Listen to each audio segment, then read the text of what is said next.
Good morning and welcome back to Pavitrata series, a discussion about the purity. We have revised in 25 episodes, 3 more episodes to go until the completion of this series.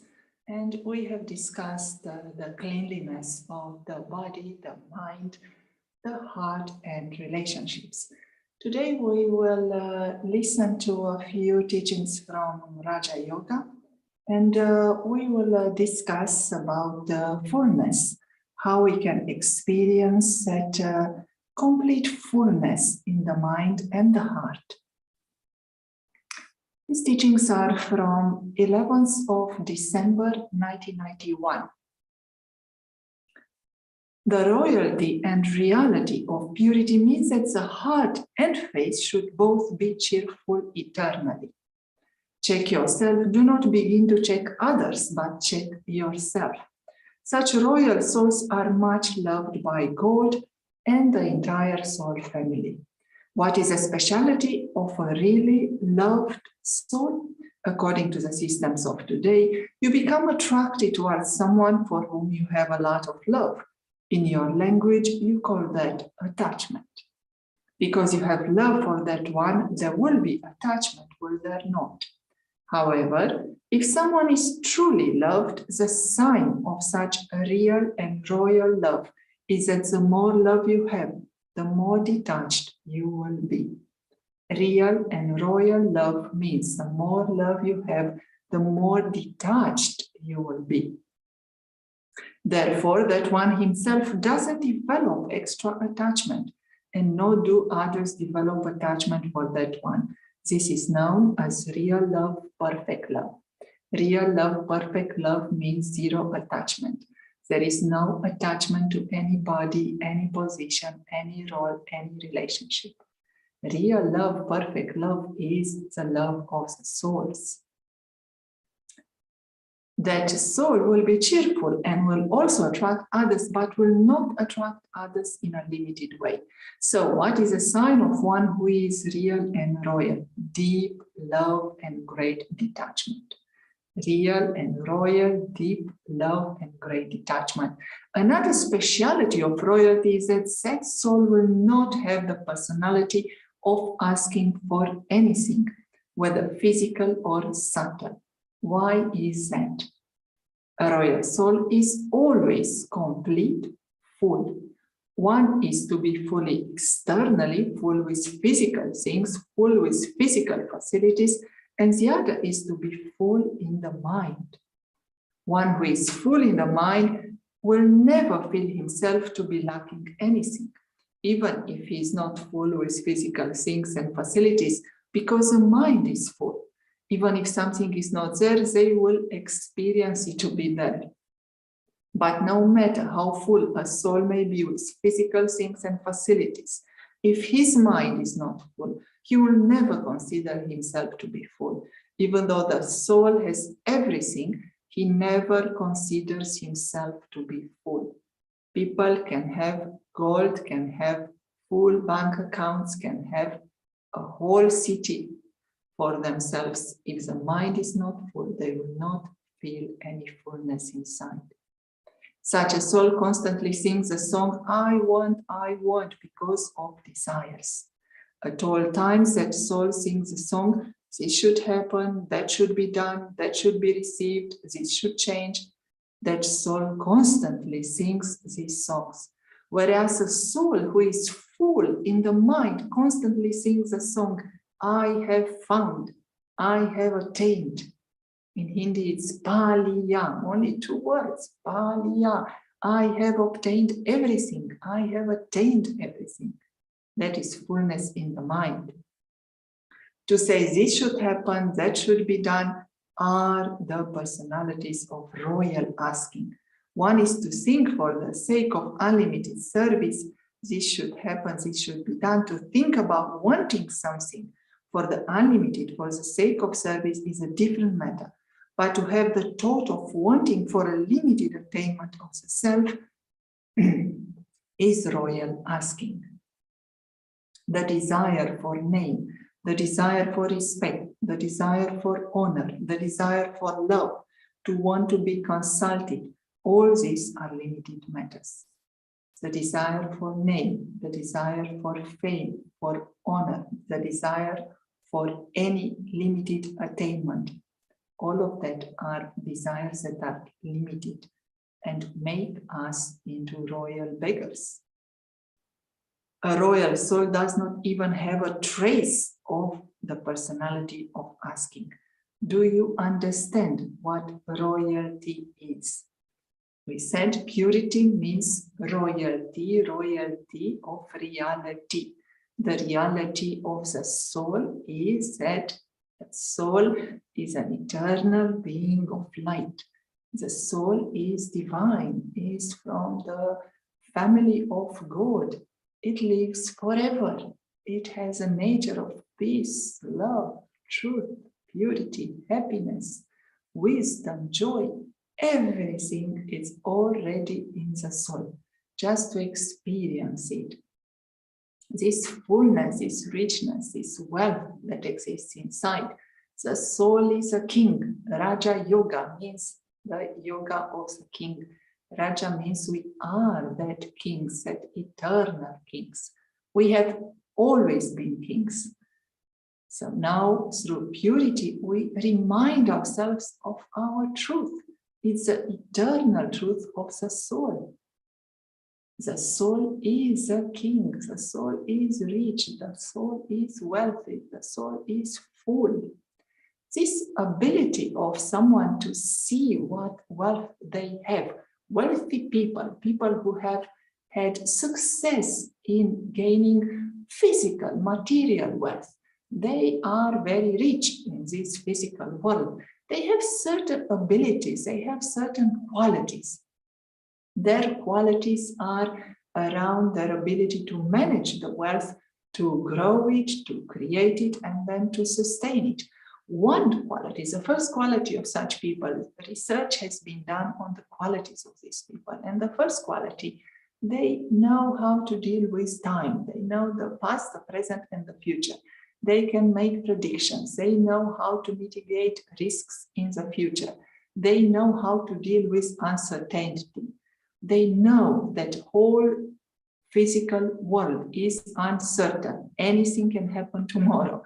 Anything can happen to their money, to their bank accounts, to their assets, to their mobile and fixed property. Anything can happen. And they have prepared themselves how to deal with uncertainty. They know how to deal with situations that are not safe and secure. The whole physical world is not safe, is not secure. But these people who are gaining physical wealth, they know how to deal with the present and they know how to deal with the future. They think about the future, they make plans, they have different options. They also have, on the second hand, they have very good relationships. They surround themselves with good people, with experts, with people who can give them advice. They have a strong social network where it really matters for them. Such people are able to deal with the present and are able to deal with the future. They are able to deal with whatever happens in the world.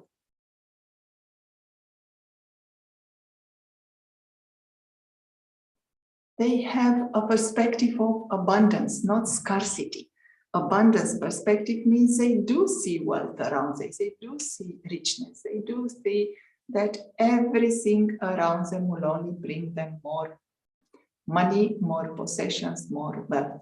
Scarcity perspective is the opposite. In the scarcity mindset, people feel that nothing is enough. They feel everything is limited. They feel it's not enough for me, it's not enough for you. That is not enough for both of us. So one of us should take more. That is scarcity perspective. In the abundance perspective, people who are very wealthy, they feel it's unlimited. It's infinite for everyone. There is never not enough for us. We can always have everything we want. That's what they think. That's what they expect from the world. And whatever they expect from the world, this is what they are getting in return.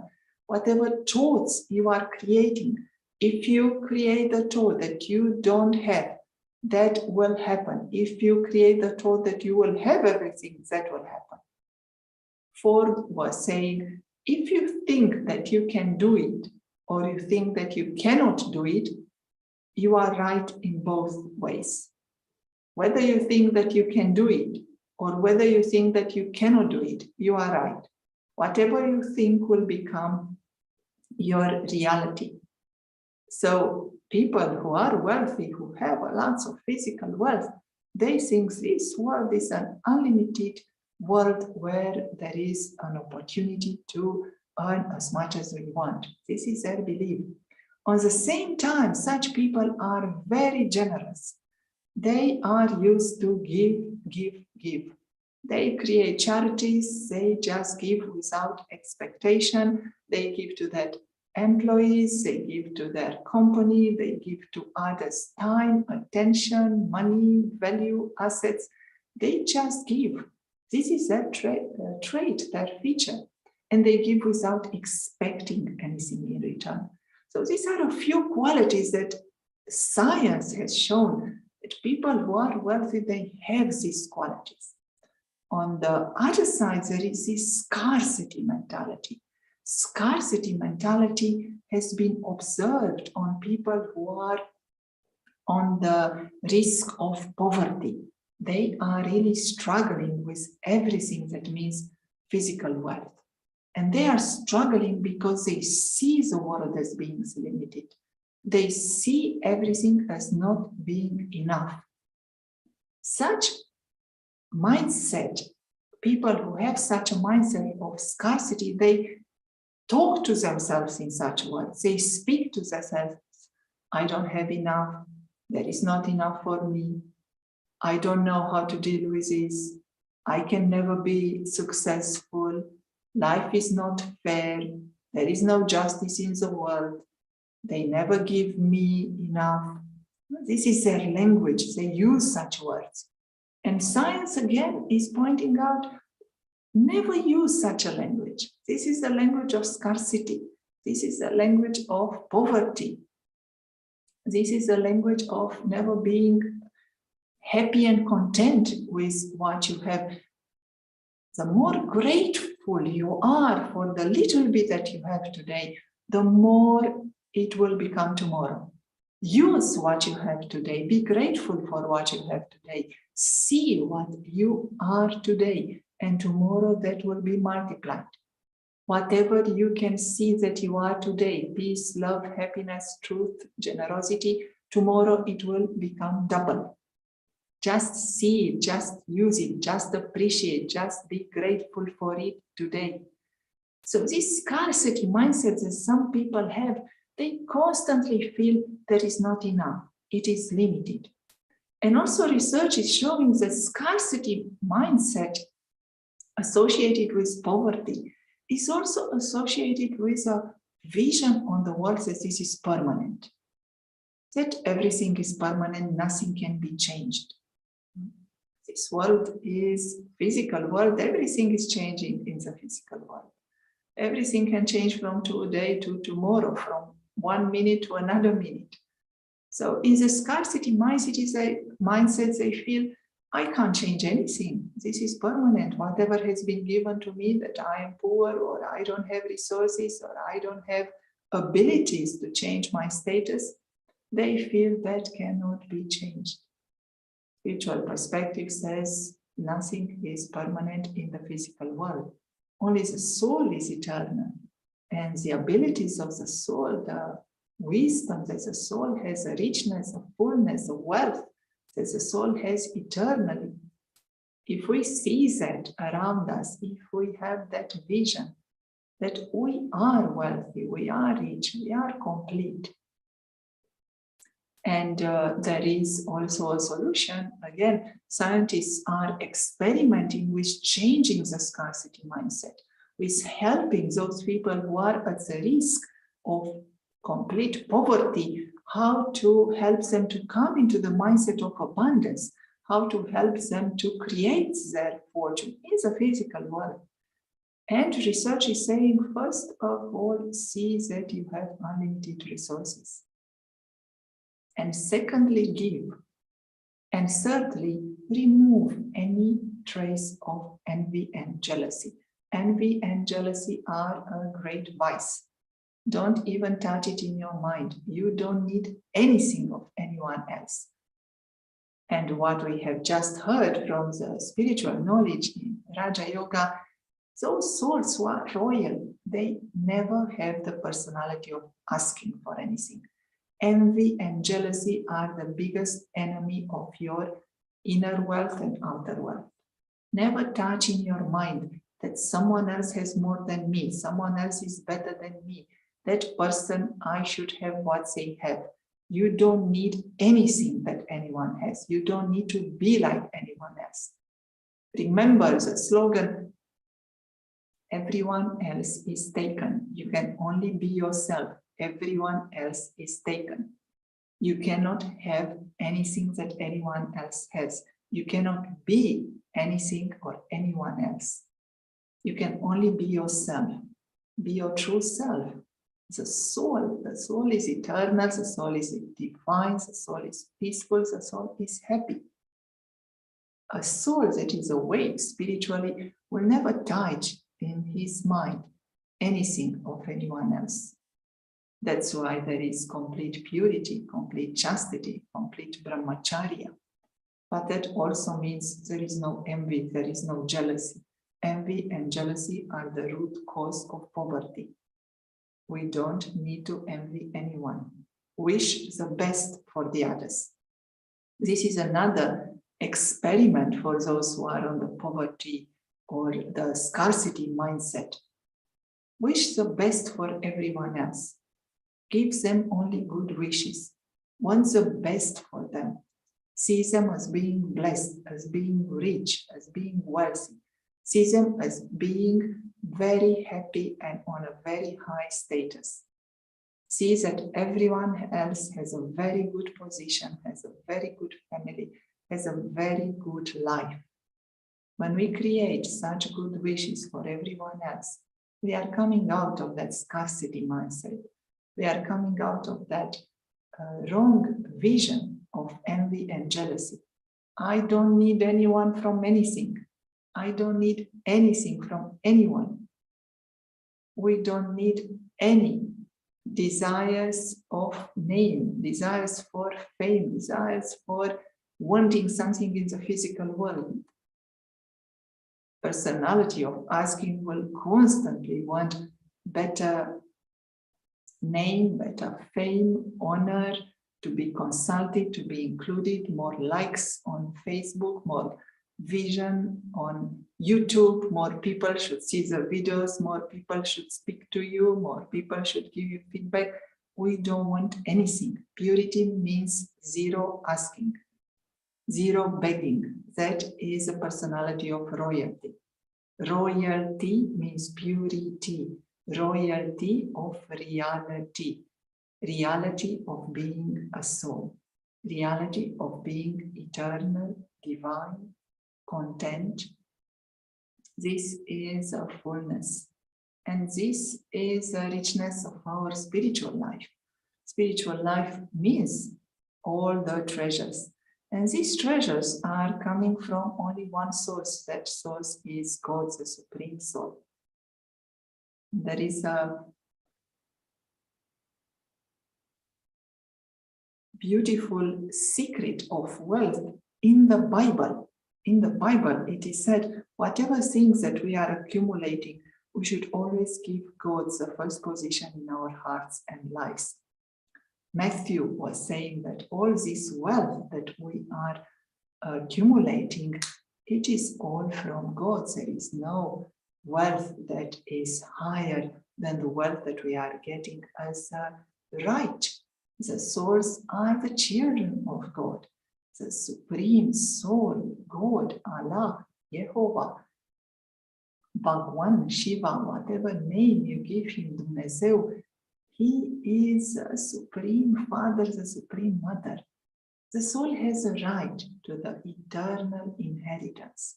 And the eternal inheritance from God is an inheritance that is unlimited.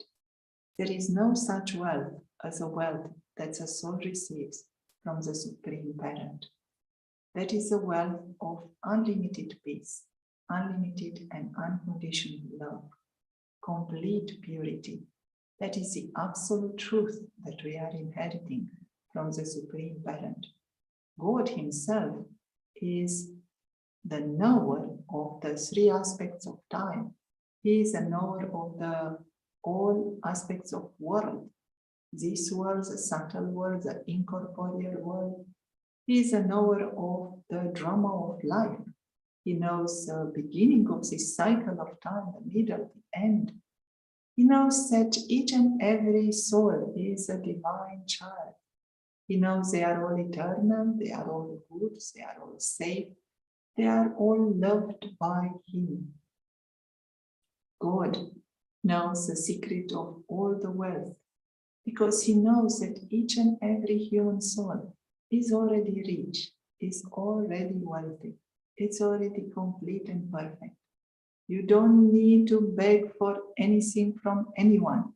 You don't need to ask for any love, appreciation, physical possessions, or friendship or relationships. You already are part of the highest family, the family of God.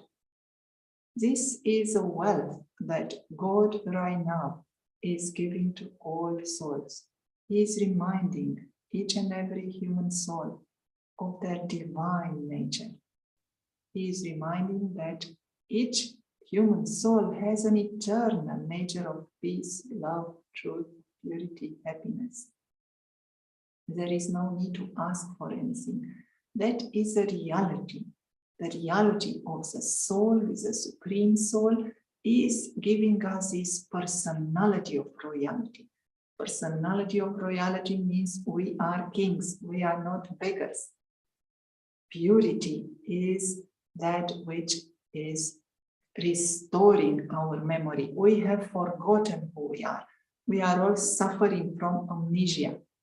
Today, takes this pledge, makes this oath, makes this promise to God, the promise to return to your reality, the promise to return to the reality of the soul, the promise to be once again that eternal prince, that eternal king, the child of the kings of kings. Take this pledge of purity, purity of the body, of the mind, of the heart, and of relationships. And that will only going to bring cheerfulness, happiness, lightness.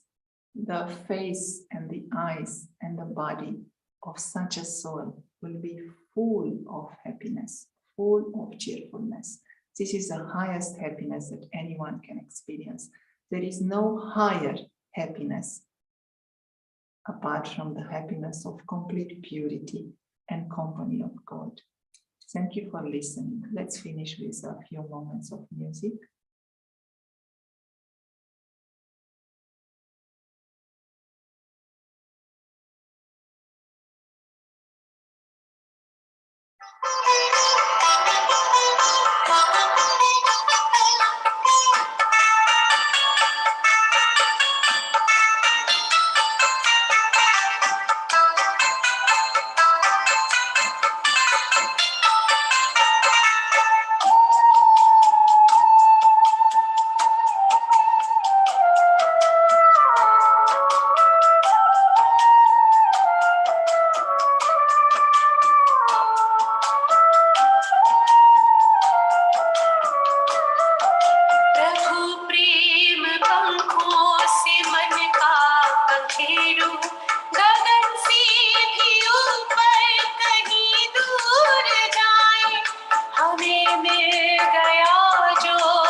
party.